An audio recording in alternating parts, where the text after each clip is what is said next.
There are names that echo through the dark corridors of our collective memory. Names like Bundy, Dahmer, Gacy.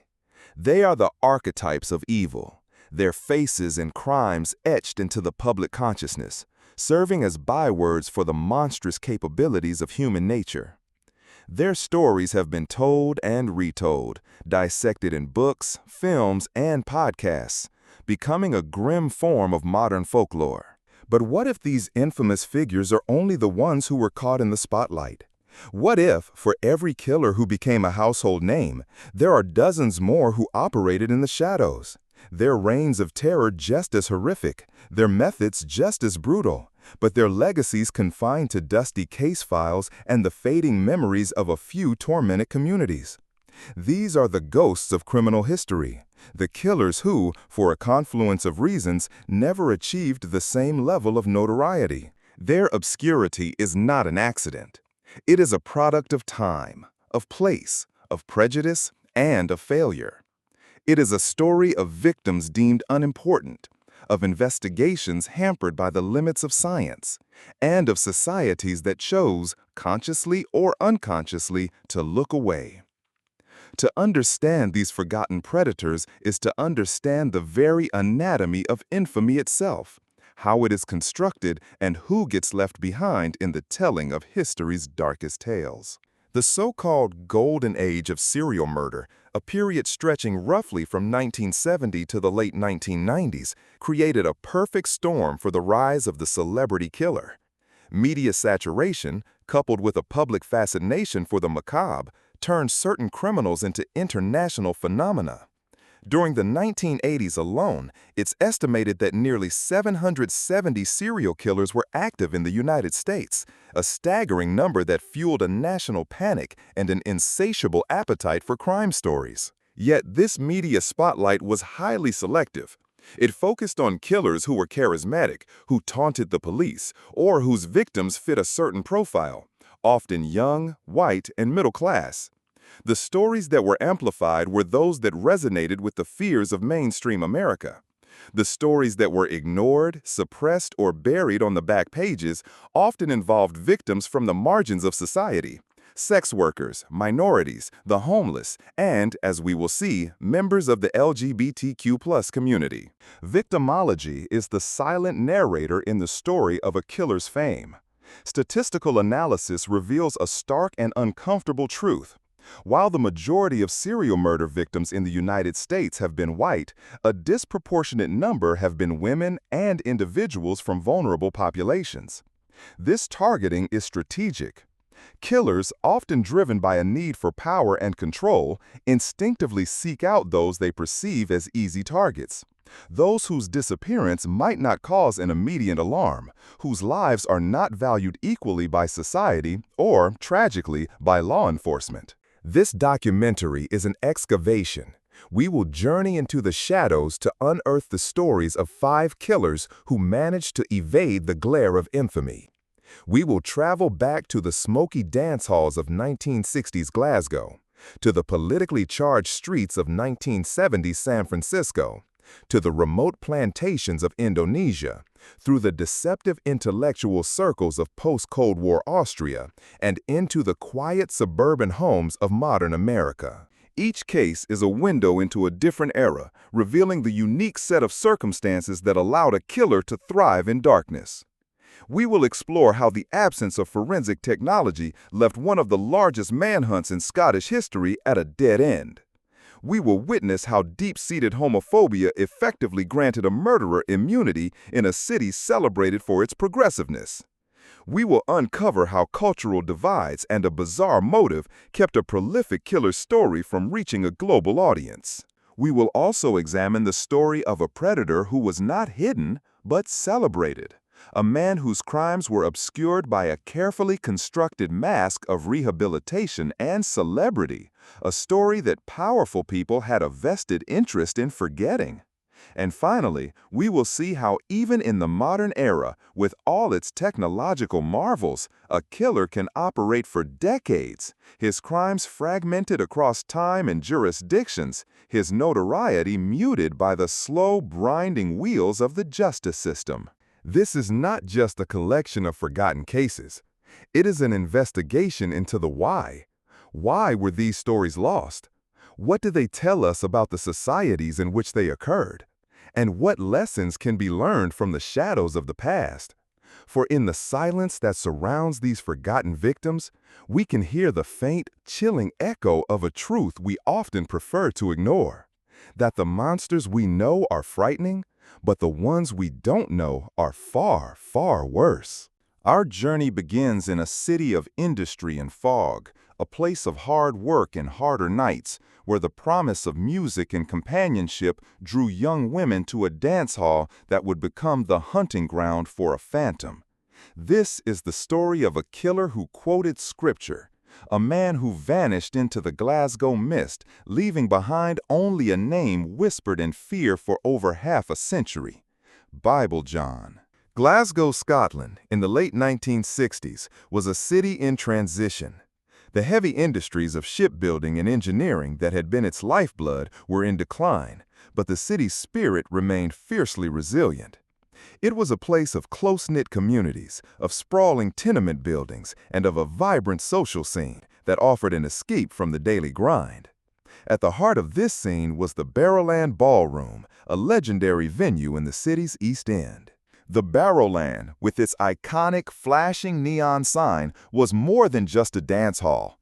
It was a social institution, a place where generations of Glaswegians had met, courted, and fallen in love under the glittering disco ball.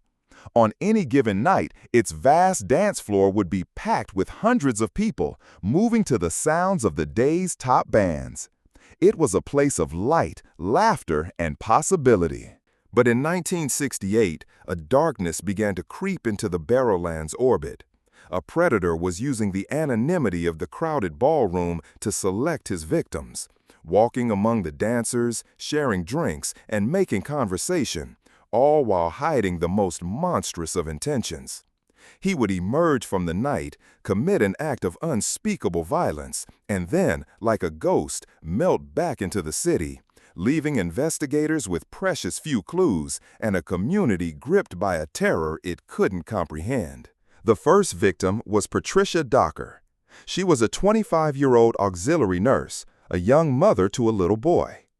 On the night of Thursday, February 22, 1968, she told her parents she was going out for the evening to the Majestic Ballroom.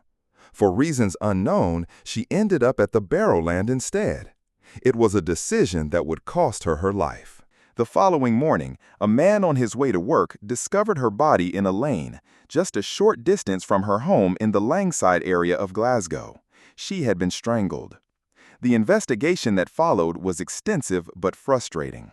Police interviewed hundreds of people who were at the Barrowland that night, but in the swirl of faces and fleeting conversations, no one could recall seeing Patricia with a specific, identifiable man. The city was shocked, but the crime was initially viewed as a tragic, isolated incident.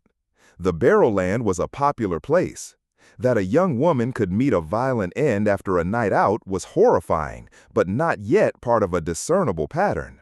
For 8 months, the case grew cold, and a nervous city began to breathe a little easier, hoping the killer was a one-time offender who would never strike again. That hope was shattered on the morning of August 15, 1968. The victim this time was 32-year-old Jemima MacDonald, a mother of 3. Like Patricia Docker, she had spent her last night alive at the Barrowland Ballroom. Her body was found by her sister in an old, derelict tenement building not far from her home in McKeith Street. Jemima had also been strangled. The similarities between the two cases were immediately apparent and deeply alarming to the police. Both women were young mothers, both were brunettes, and both had been last seen at the same popular dance hall. The chilling realization began to dawn on investigators. Glasgow had a serial killer in its midst, a predator who was using the Barrowland as his personal hunting ground. Panic began to set in. The media dubbed the unknown assailant the Barrowland Killer. Women across the city were warned to be careful, to not walk home alone, to be wary of strangers they met on a night out. The Barrowland Ballroom, once a symbol of joy and romance, was now associated with fear and death. The police, under immense pressure, redoubled their efforts, but the killer was proving to be exceptionally elusive. He left behind no fingerprints, no weapon, no forensic evidence that the science of the day could use. The investigation relied on old-fashioned police work, interviews, witness statements, and intuition. But the killer was a phantom. He could blend into a crowd of hundreds, charm a woman enough to leave with him, and then commit murder without leaving a single trace of his identity. The killer lay dormant for another 14 months. The fear in Glasgow subsided into a low-level anxiety, the memory of the murders fading but not disappearing. Then came the night of October 30, 1969. Helen Puttock, a 29-year-old mother of two, went to the Barrowland with her sister, Jean Langford. It was a rare night out for the sisters, a chance to relax and have fun. At the ballroom, they met two men, both named John. Helen paired off with one, a tall, slim man with reddish-brown hair, while Jean spent time with the other. The man Helen was with was well-spoken, polite, and unusually formal. As the night wound down, the four of them shared a taxi. Jean's companion was dropped off first, leaving Jean, Helen, and the man named John to continue the journey. It was during this taxi ride that the killer would reveal the details that would define his legend and give him his infamous moniker. The man was remarkably conservative and articulate. He began quoting from the Old Testament, referencing Moses and the story of the Israelites in the wilderness. He spoke disapprovingly of the behavior of married women in dance halls, making a comment about dens of iniquity. He was, by all accounts, a moralist, a man with a rigid, religious worldview. When the taxi dropped Jean off at her home, she watched it drive away, carrying her sister and the strange, scripture-quoting man into the night. It was the last time she would see her sister alive. The next morning, Helen Puttock's body was found in the back garden of a tenement building where she lived. She had been strangled, just like the others. The reign of the Barrowland killer had claimed its third and final victim. But this time, there was a difference. This time, there was a witness.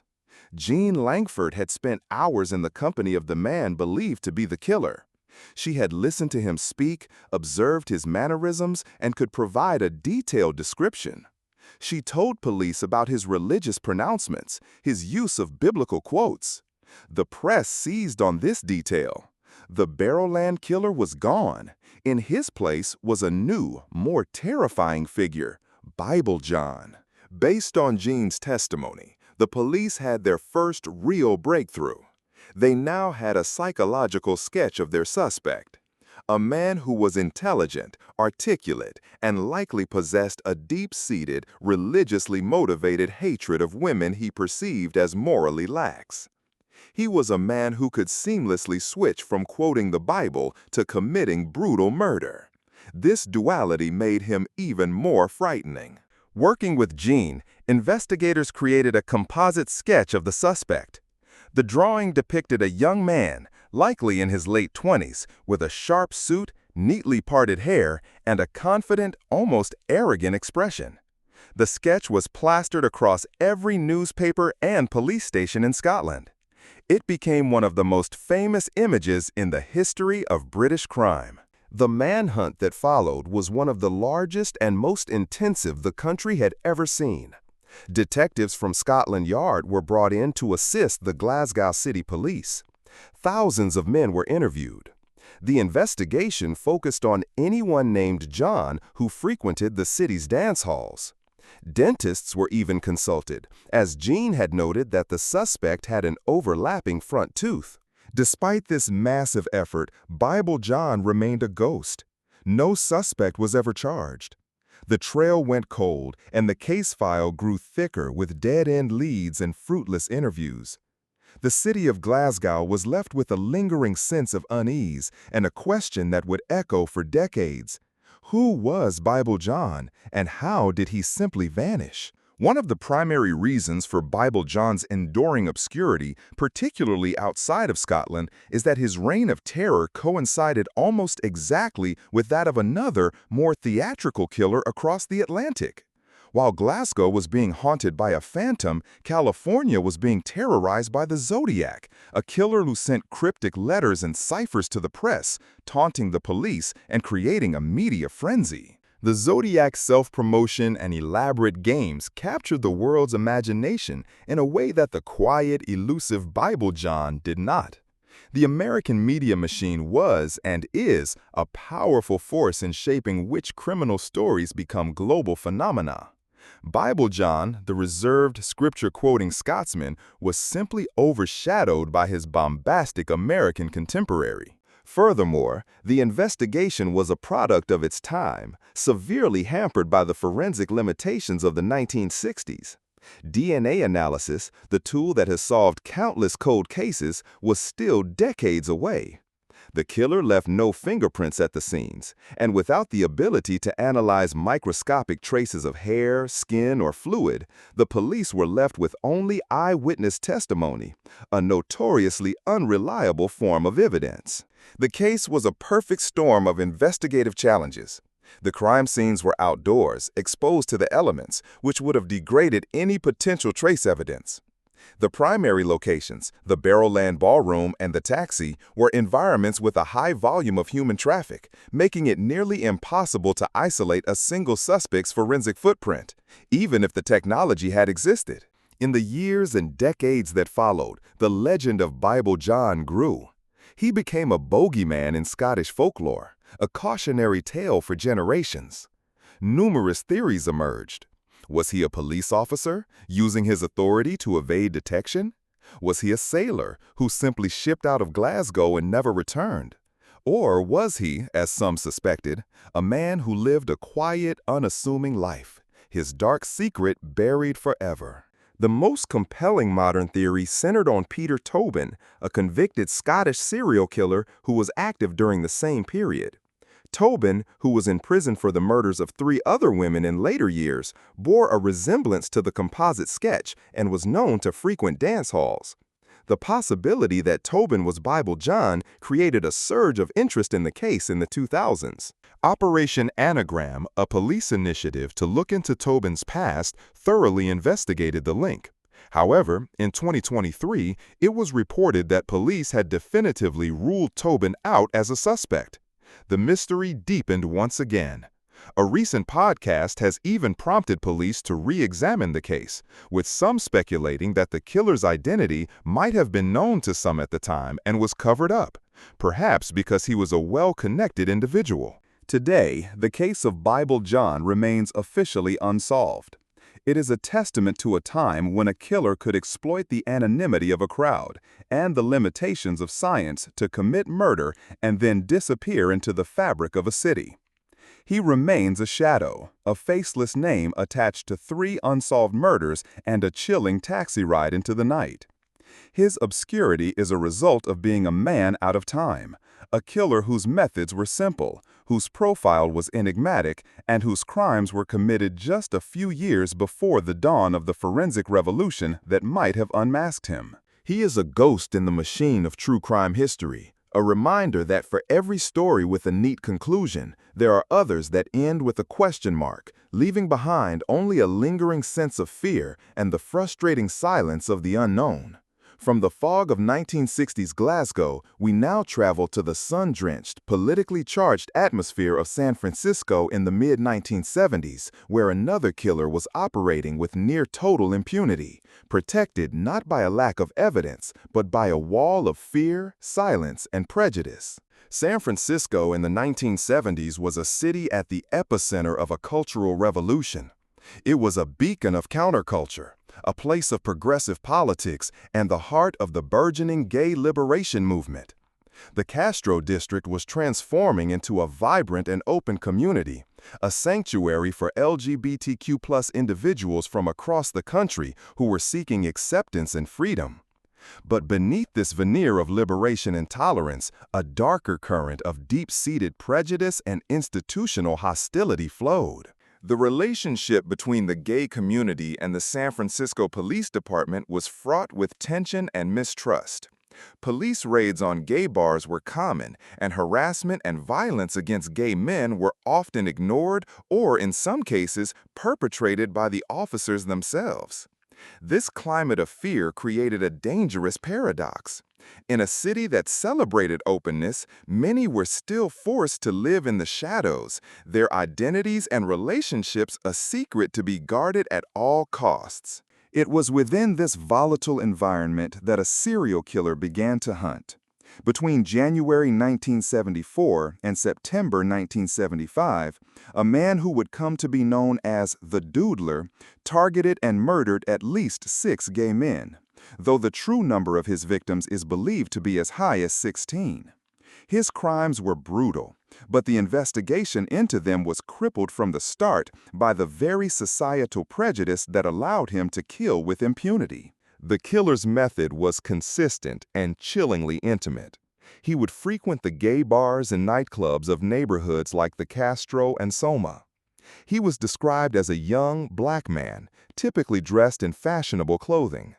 He would meet his victims, charm them, and often he would sketch them on a napkin or piece of paper, a seemingly innocuous act of flirtation that would later give him his macabre nickname. He would then leave with his victims, usually going to a secluded location like Golden Gate Park or the beaches along the city's western edge.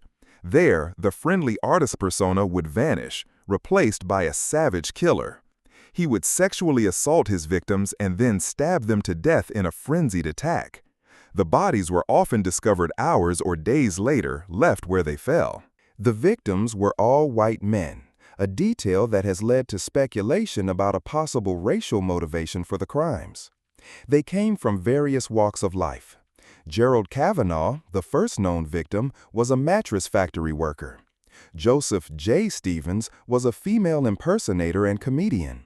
Klaus Christmann was a German tourist. Their lives were diverse, but they were linked by their sexuality and the tragic fact that they crossed paths with a predator who saw them as disposable. The investigation into the Doodler's crimes was, by almost all accounts, a failure. The SFPD dedicated resources to the case, but they were fighting an uphill battle against a wall of silence. The primary reason for this silence was fear. Not just fear of the killer, but fear of the police and of being publicly outed in an era when homosexuality was still widely condemned and criminalized. This fear became the killer's greatest shield. Investigators came to believe that they had a prime suspect in the case, a young man they interviewed but could never build a strong enough case against. The reason was a catastrophic breakdown in witness cooperation. At least 3 men who survived attacks by the Doodler, men who could have positively identified the suspect and sent him to prison, refused to testify in court. Their reasons were a tragic reflection of the times. One survivor was a well-known entertainer. Another was a foreign diplomat. A third was a man with a family who was living a closeted life. To testify in court would have meant revealing their sexuality to the world, a prospect that in 1975 could mean the end of their careers, the loss of their families, and public disgrace. They were faced with an impossible choice: seek justice for their attacker at the risk of personal ruin, or remain silent and allow a killer to walk free. They chose silence. The police were caught in a bind. Without the testimony of these key witnesses, their case against the suspect was purely circumstantial. They couldn't force the men to come forward. The district attorney, reluctant to proceed with a weak case, declined to press charges. The prime suspect was released, and the Doodler was free to disappear back into the city. His identity, a secret protected by a society's prejudice. The media coverage of the case was minimal at best, especially when compared to other serial killer cases of the era, such as the Zodiac or Son of Sam. The murders of gay men simply did not generate the same level of public outrage or media interest. The San Francisco Chronicle and other local papers reported on the individual murders, but they were often relegated to the inside pages, and the connection between the cases was not always highlighted. The narrative of a serial killer preying on the gay community was largely ignored. This lack of attention sent a clear and devastating message. Their lives were seen as less valuable, their murders less worthy of investigation and public concern. The Doodler was not just a killer of men. He was a symptom of a society that had systematically devalued and marginalized an entire segment of its population. He could operate in the open because he was hunting in a community that society had already pushed into the shadows. The case is a stark and painful example of how a killer's obscurity can be a direct result of the marginalized status of his victims. While Ted Bundy's victims, predominantly young, white college students, sparked a nationwide panic and a massive law enforcement response, the Doodler's victims, gay men in a hostile world, were met with a collective shrug. The failure to catch him was not merely an investigative lapse, it was a societal one. The psychological profile of the Doodler is a subject of much speculation. His method of sketching his victims suggests a complex and disturbing ritual. Was it a way of possessing them, of capturing their essence before destroying them? Was it a perverse form of a trophy, a memento of his conquests? Or was it simply a disarming tactic, a way to lower his victim's guard before the attack? This artistic element adds a layer of psychological complexity that makes the case all the more haunting. The killer likely harbored deep-seated rage, possibly stemming from his own conflicted feelings about his sexuality or a profound hatred directed at the men he targeted. The frenzy of the stabbings points to an explosive personal anger. He was not a detached, organized killer in the mold of a Zodiac. His violence was intimate, brutal, and deeply personal. For decades, the Doodler case remained one of San Francisco's darkest and most shamefully neglected cold cases. The files gathered dust, the suspect lived his life, and the victims' families were left without answers or justice. The story was largely forgotten, a footnote in the city's otherwise celebrated history of gay liberation. But in recent years, there has been a renewed effort to finally solve the case and give the victims the recognition they were denied for so long. Advances in forensic technology have offered a new glimmer of hope.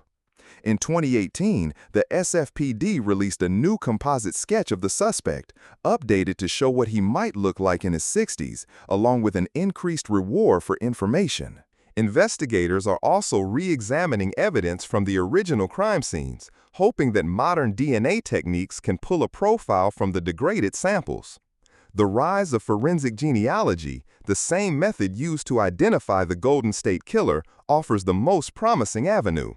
If a DNA profile of the Doodler can be extracted, it could be compared against public genealogy databases to potentially identify the killer or his relatives.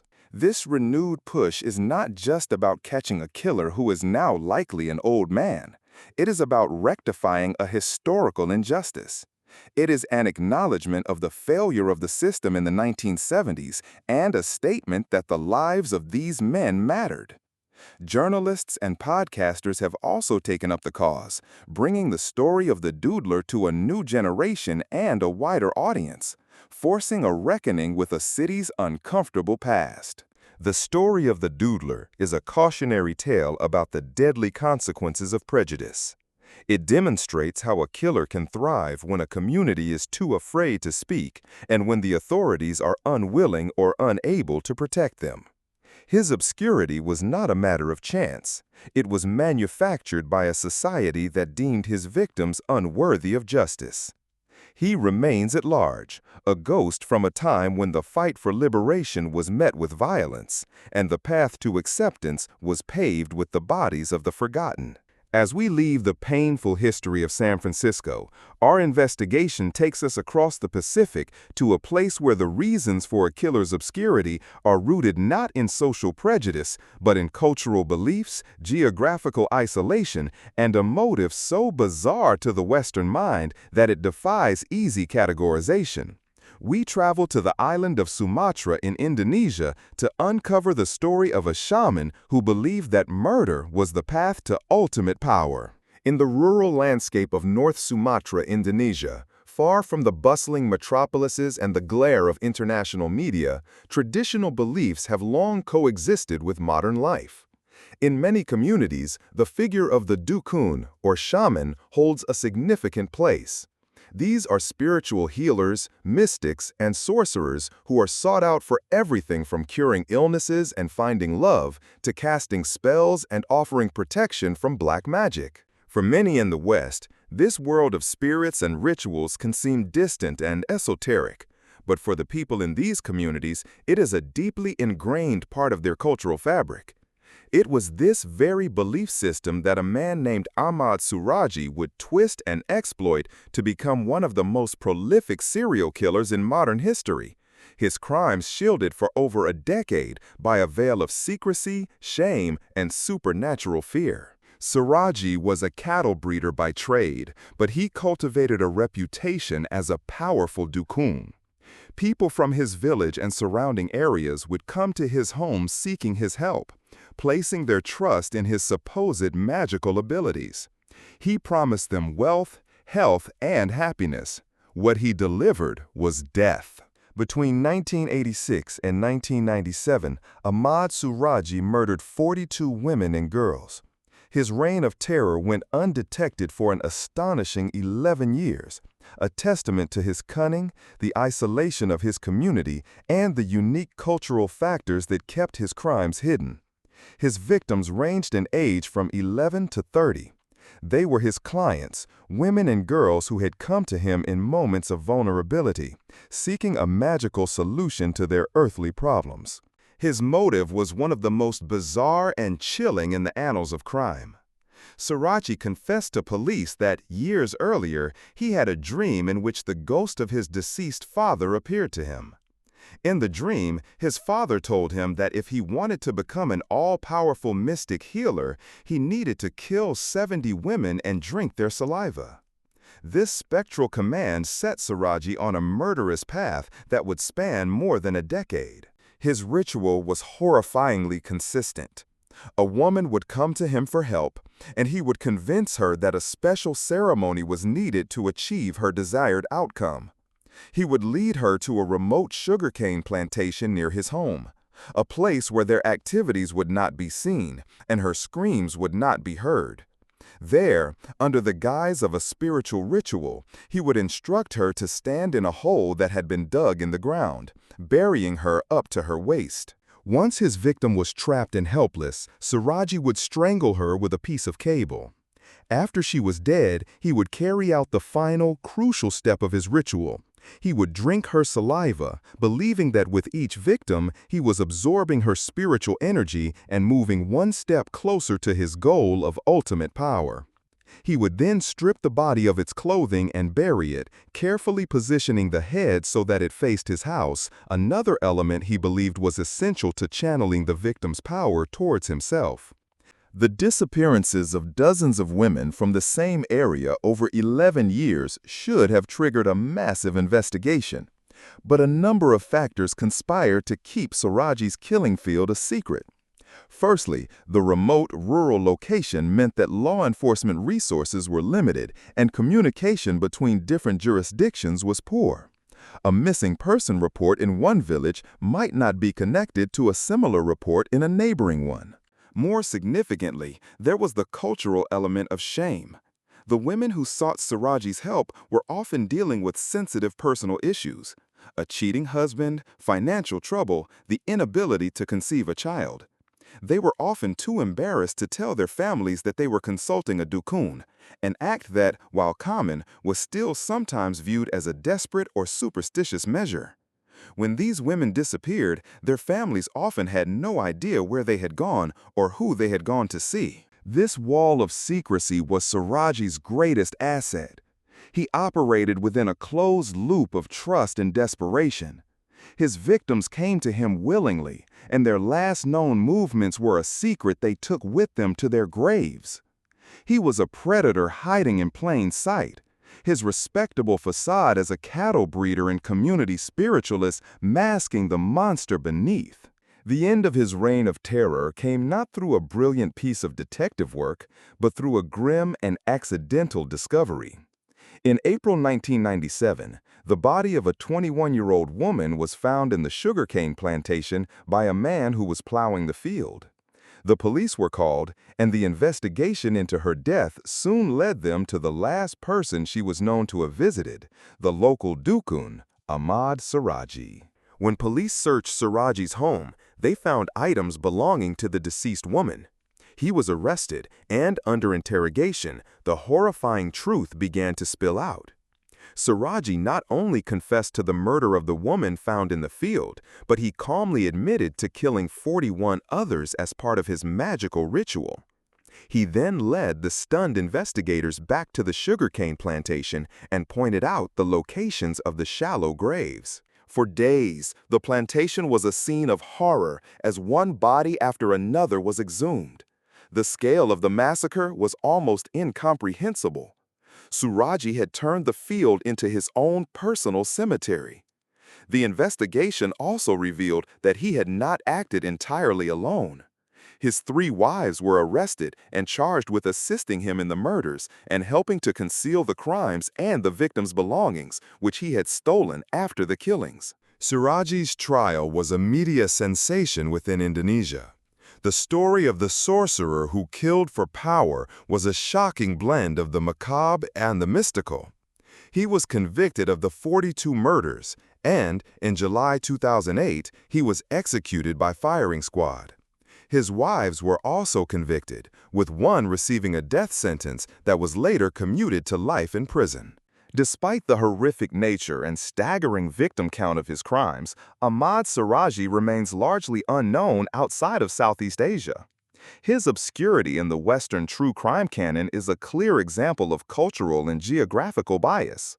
His story did not fit the familiar narrative of the psychologically complex, sexually motivated serial killer that had become a staple of Western media. His motive, a dream-inspired quest for magical power, was seen as too strange, too other, to be easily understood or sensationalized by a Western audience. The cultural context of shamans and black magic was not something that could be easily explained in a headline.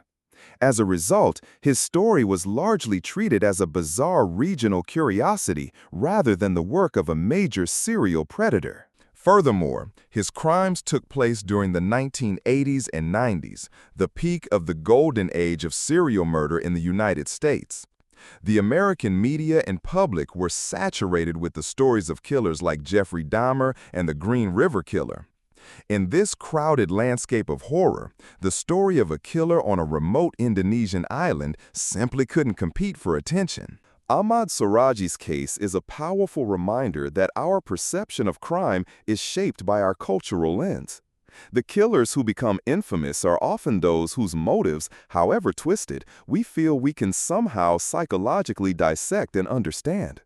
Suradji's motivations were rooted in a belief system that is alien to many, and that cultural gap created a barrier to his notoriety. He remains a shadow figure, a testament to the fact that evil can flourish in many forms, and that some of history's most prolific monsters are those whose stories are lost in translation. From the spiritual darkness of rural Indonesia, we now turn to the heart of civilized Europe, to a case that is not about a killer hidden by cultural divides, but one who was hidden by his own celebrity. This is the story of a man who was convicted of murder, reinvented himself as a literary icon, and was then released back into the world, only to kill again. It is the deeply unsettling tale of Jack Unterweger, the poet who was a predator. Johann Jack Unterweger's story is a chilling indictment of the power of narrative and the capacity for a sophisticated society to be utterly, fatally duped. His case is not one of obscurity in the traditional sense. He was, for a time, a celebrated public figure in his native Austria. Rather, his status as a serial killer has been obscured by the more sensational and deeply uncomfortable story of his manipulation of the intellectual and cultural elite. His criminal career began early. He was a petty thief and pimp, and in 1974, he murdered 18-year-old Margaret Schaefer in Germany by strangling her with her own bra. He was caught, convicted, and sentenced to life in prison in Austria. For most offenders, this would have been the end of the story. But for Jack Unterweger, prison was not an end. It was a stage. Behind bars, Unterweger discovered a talent for writing. He began to pen poems, plays, and short stories.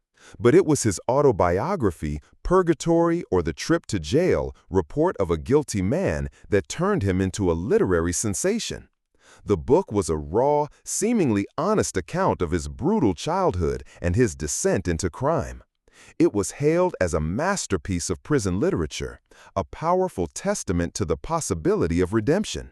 Unterweger became a cause célèbre. A powerful group von österreichischen Intellektuellen, artists, und Journalisten took up his cause. They saw him not as a cold-blooded killer, but as a victim of a cruel society, a diamond in the rough who had been reformed durch die Kraft von Art. They believed his literarische Talent war Proof von seiner Rehabilitation. They campaigned tirelessly for his release, arguing that to keep such a transformed man in prison war ein Crime in selbst. Among his champions were some of Austria's most prominent cultural figures, including the future Nobel Prize-winning novelist Elfriede Jelinek. The pressure on the justice system was immense. In 1990, after serving just 15 years of his life sentence, Jack Unterweger was paroled.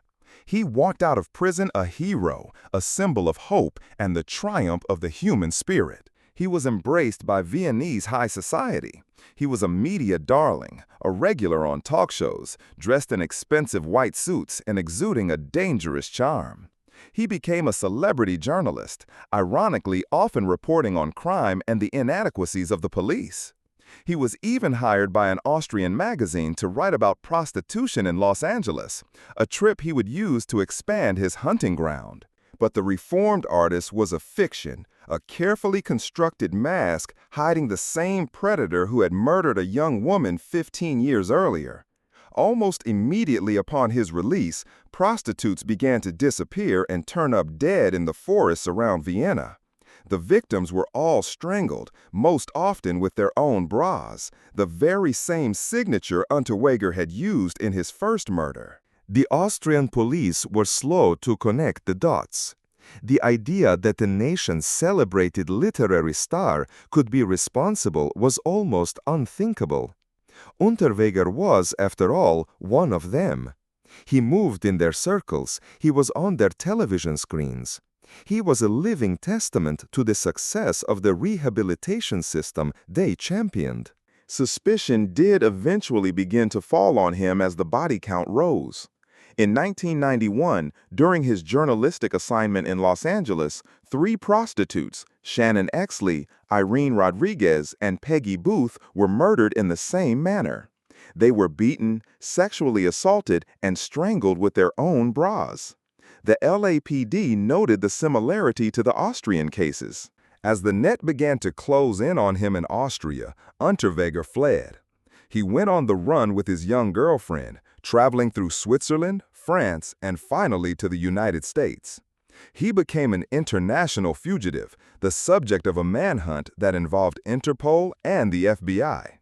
He was finally arrested in Miami, Florida in February 1992 by U.S. Marshals. He was extradited back to Austria to stand trial for 9 murders, in addition to several others in Czechoslovakia and the U.S. that were linked to him.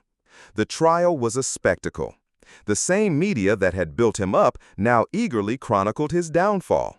Unterweger maintained his innocence, portraying himself as the victim of a police conspiracy. But the evidence was overwhelming. Fibers from a scarf belonging to one victim were found in his car. Hairs consistent with his were found on the bodies. His movements and credit card records placed him in the vicinity of the murders at the times they occurred. In June 1994, he was found guilty and sentenced to life in prison, this time without the possibility of parole. The story of Jack Unterweger could have ended there, cementing his place in the pantheon of infamous serial killers. But his final act ensured his story would remain one of unsettling ambiguity. On the night he was sentenced, Jack Unterweger committed suicide in his prison cell. He hanged himself using the drawstring from his trousers, tying it in a complex, specific knot, the same knot he had used to strangle his victims. His suicide was seen by many as a final, silent confession, but it also served to obscure his legacy. His story is less frequently told in true crime circles because it is profoundly uncomfortable. It's not a simple tale of a monster and the heroes who caught him.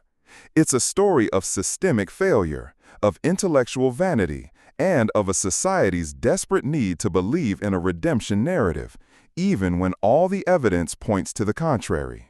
The Austrian intellectual community that had championed his release was deeply embarrassed. Many of them fell silent, reluctant to speak about their catastrophic error in judgment. The media, which had been complicit in creating his celebrity, had to reckon with its own role in enabling a predator. In a sense, there was a collective, unspoken agreement to let the story of Jack Unterweger fade. It was a national shame that many preferred to forget. Furthermore, his second killing spree in the early 1990s was completely overshadowed in the global media by the arrest and trial of Jeffrey Dahmer in 1991. The sheer grand guignol horror of Dahmer's crimes, the cannibalism, the dismemberment, the trophies, captured the world's attention in a way that Unterweger's more conventional strangulations did not. Once again, the fame of one killer eclipsed the notoriety of another. Jack Unterweger's case reveals that obscurity can be a form of denial. He was hidden not in the shadows of a marginalized community, but in the blinding glare of the spotlight. His story forces us to ask difficult questions about our ability to judge character, the dangers of celebrity culture, and whether some people are truly beyond redemption. He was a predator who understood the language of the elite and used it to get a license to kill, a chilling testament to the fact that the most dangerous monsters are often the ones we invite into our homes. For our final case, we return to the United States, to an investigation that spans 2 decades and 2 major cities. It is the story of a killer who was not a phantom or a celebrity, but a ghost next door. A man who hid in the most mundane of places, whose terror was patient and precise, and whose path to justice was so long and winding that his name never achieved the instant recognition of his contemporaries. This is the story of Michael Gargiulo, the Hollywood Ripper. Michael Gargiulo's reign of terror was a slow burn, a series of punctuation marks of extreme violence spread across 15 years. He was not a prolific killer in the vein of a Bundy or a Gacy who amassed high body counts in a short period. Instead, Gargiulo was a patient predator, a stalker who would sometimes watch his victims for months, learning their routines, their vulnerabilities before striking. This methodical, drawn-out timeline, combined with his movement across state lines, is a key reason his crimes were not immediately recognized as the work of a serial killer. His story begins not in the glamour of Hollywood, but in the quiet Chicago suburb of Glenview, Illinois. In August 1993, 18-year-old Trisha Pacaccio was celebrating her high school graduation. She was a bright, popular young woman with her whole life ahead of her. On the last night of summer, before she was due to leave for Purdue University, she was found stabbed to death on the doorstep of her family home. The murder shocked the peaceful community. An investigation was launched, but the case quickly went cold. There were no witnesses and little physical evidence. One of the people police interviewed was Trisha's 17-year-old friend, Michael Gargiulo, who lived just down the street. He was one of the last people to see her alive, but there was not enough evidence to hold him. The Pacaccio family was left with their grief and no answers. Shortly after the murder, Gargiulo moved to Los Angeles. He was an aspiring actor and worked as an air conditioner and heater repairman, a job that gave him access to people's homes. He was described as handsome and charismatic, easily blending into the sprawling, anonymous landscape of Southern California. But behind the charming facade, the same predatory instincts were at work. In Los Angeles, Gargiulo began to stalk young women who lived near him. His pattern was to insinuate himself into their lives in small ways. offering to help with repairs, striking up a conversation in the neighborhood. He was the friendly neighbor, the helpful handyman. All the while, he was gathering information, waiting for the perfect moment to attack. On the night of February 21, 2001, that moment came. His target was 22-year-old Ashley Ellerin, a fashion student who lived in a bungalow in Hollywood. Ellerin was brutally stabbed 47 times in her own home. The attack was so ferocious that she was nearly decapitated. Her case would later gain international attention due to a high-profile connection. On the night she was murdered, Ashley Ellerin had a date with a young, up-and-coming actor named Ashton Kutcher. Kutcher testified at Gargiulo's trial years later that he had gone to Ellerin's home to pick her up. When she didn't answer the door, he peered in a window and saw what he thought were red wine stains on the carpet. Assuming she had stood him up, he left. Her body was discovered the next morning by her roommate. The investigation into Ellerin's murder was intense, but like the Picacho case, it lacked a clear suspect. The brutality of the crime pointed to a personal motive, but no one in Ellerin's life seemed to fit the profile. Gargiulo, who lived nearby and had helped her with repairs, was on the periphery of the investigation but did not immediately stand out. For 4 years, Gargiulo remained a ghost. Then, in December 2005, he struck again.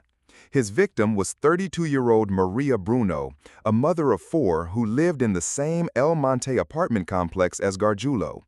He stalked her for months before breaking into her home as she slept and viciously stabbing her to death. The crime scene was one of horrific violence. By this point, detectives were beginning to see a potential pattern. The murders of Ellerin and Bruno were geographically close and shared a similar, brutal modus operandi: a frenzied knife attack on a young woman in her home. But it was Gargiulo's next attack that would finally lead to his downfall. In April 2008, he broke into the Santa Monica apartment of 26-year-old Michelle Murphy. As she slept, he got on top of her and began to stab her. But Michelle fought back. She kicked and struggled, managing to wound her attacker and escape. The blood Gargiulo left behind at the scene was a fatal mistake. The DNA from Michelle Murphy's apartment was run through the national database, and it came back with a match. The DNA belonged to Michael Gargiulo, and it also matched DNA that had been collected from under Tricia Pachasio's fingernails in Illinois 15 years earlier, as well as forensic evidence from the Maria Bruno crime scene. The ghost finally had a face and a name. Michael Gargiulo was arrested in June 2008. The fragmented pieces of his murderous history, spread across 2 states and a decade and a half, were finally assembled. The investigation revealed him to be a classic psychopathic sexual sadist, a thrill killer who derived pleasure from the terror and suffering of his victims. He was the monster next door, hiding his depravity behind a mask of normality. Despite his arrest in 2008, Gargiulo's path to justice was incredibly slow. The legal process was bogged down by motions, delays, and the sheer complexity of prosecuting crimes that spanned such a long period. His trial for the California murders of Ashley Ellerin and Maria Bruno and the attempted murder of Michelle Murphy did not begin until 2019, more than a decade after his arrest. This long delay is a crucial factor in his relative obscurity. In the fast-paced modern news cycle, public attention wanes. A case that drags on for years struggles to maintain the kind of media saturation that creates a household name. While Gargiulo was sitting in a jail cell, other, more recent crimes captured the public's attention. He became old news before he was ever convicted. His trial, when it finally happened, was a media sensation, largely due to the testimony of Ashton Kutcher. But even then, the focus was often on the celebrity witness rather than the killer himself. In August 2019, Michael Gargiulo was found guilty of the 2 murders and 1 attempted murder. In July 2021, nearly 30 years after his first known killing, he was sentenced to death. He is still awaiting extradition to Illinois to stand trial for the 1993 murder of Tricia Picacho. His case is a modern example of how a serial killer can remain in the shadows, not through a lack of evidence, but through the fragmentation of time and jurisdiction. He was not a media-savvy taunter like the Zodiac or a charismatic manipulator like Bundy. He was a quiet, patient predator whose evil was revealed only through the slow, painstaking work of forensic science and the incredible bravery of a survivor. Michael Gargiulo, the Chiller Killer, the Hollywood Ripper, is a killer for the modern age, one whose notoriety was muted not by a failure to identify him, but by the very legal processes designed to ensure a fair trial. His story is a reminder that even in an age of instant information and interconnected databases, a ghost can still walk among us for a very long time. We have journeyed through the shadows of the last half-century, unearthing the stories of 5 killers whose legacies were buried by circumstance, prejudice, and the passage of time. From the unsolved mystery of Bible John in 1960s Glasgow to the calculated malevolence of Michael Gargiulo in the 21st century, each case has revealed a different facet of obscurity. We saw how the lack of forensic technology and the glare of a more sensational contemporary left a Scottish phantom at large. We witnessed how the deep-seated homophobia of an entire city provided a shield for the Doodler, a killer whose crimes were deemed less important because of who his victims were. His case is a painful testament to the fact that societal silence can be as deadly as a murderer's knife. In the story of Ahmad Suradji, we learned how cultural and geographical divides can render even the most prolific killer invisible to the wider world. His horrific, ritualistic crimes, rooted in a belief system alien to the West, failed to capture the global imagination. His 42 victims largely forgotten outside of their own community. Jack Unterweger presented a different kind of shadow, the one cast by a blinding spotlight. He was a killer hidden in plain sight, his evil obscured by a carefully crafted narrative of redemption and celebrity. His story is a deeply uncomfortable one, a tale of institutional failure and collective denial that a society was eager to forget. And finally, Michael Gargiulo showed us how a killer can operate in the modern world. His crimes spread so far apart in time and place that the pattern took decades to emerge. His notoriety was ultimately diluted by the slow, methodical pace of the justice system, a stark contrast to the rapid-fire media cycles that create instant infamy. These 5 stories converge on a single, powerful truth. A killer's fame is not a measure of his evil. It is a social construct forged in the crucible of media attention, public fear, societal values, and the capabilities of law enforcement. The killers we remember are the ones whose stories fit a compelling narrative, whose victims elicited widespread sympathy, and whose investigations unfolded at a time when the world was ready to listen. But the landscape is changing. The same technological advances that helped unmask Michael Gargiulo are now being applied to decades-old cold cases. Forensic genealogy is giving names to both unidentified victims and long-sought-after killers, breathing new life into investigations like the Doodler case.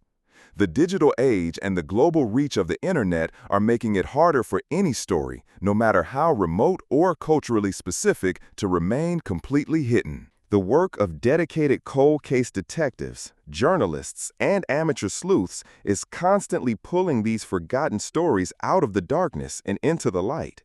They are driven by the belief that no victim should be forgotten and no killer should be allowed the comfort of anonymity, no matter how much time has passed.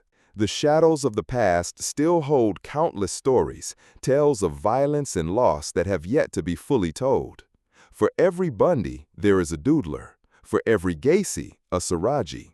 The greatest service we can do for the victims of these forgotten crimes is to remember them, to say their names, and to understand the forces that try to erase them from history. Because true justice is not only about punishing the guilty, it is about ensuring that the silenced are finally heard.